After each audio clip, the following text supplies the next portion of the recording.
Well, of course, he started a cultural revolution of unprecedented worldwide extent. Yet he didn't acknowledge it. Well, he didn't acknowledge it, but he was one of the people instrumental in starting it.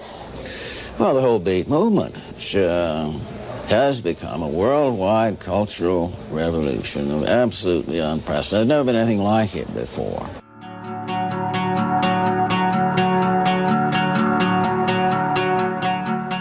Jack came down from Lowell.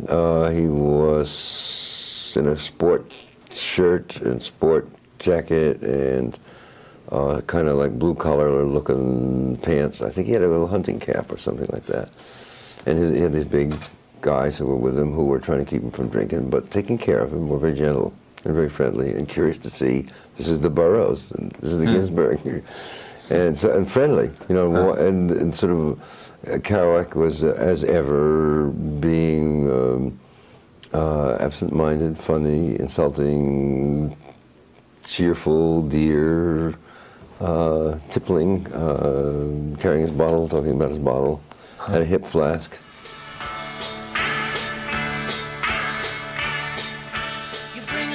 Jack thought he was going to have this big, intelligent conversation with Buckley. We got there, came down in a cab or something.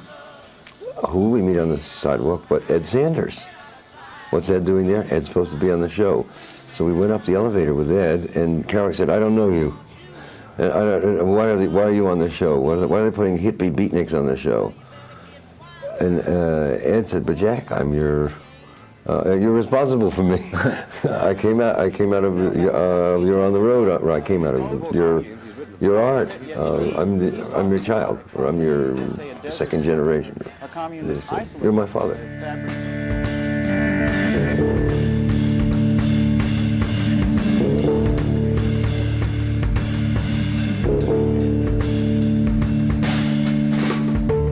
Jack was being, but really sort of ugly drunk, disgruntled. Normally, when I went on the program, I went on one-to-one with Buckley. And someone of Jack's stature, I would have imagined, had gone on one-to-one. Instead, he was set up on a panel with the young beatnik, Ed Sanders, and some guy who's a professor of sociology. Was going to examine him as a specimen or something. Because he realized that somehow or other he was set up to be sort of the object of discussion rather than a grown-up discusser. Yeah. But set up as sort of like an object on a panel. His agent should have been out there with a limousine or his assistant bringing him in and explaining the situation and smoothing the way and saying Mr. Kerouac will not appear if he does not get the 20 minutes he was invited to do because he is the central person and he has prepared a statement. Or he himself could have handled it that way. Yeah. But he didn't.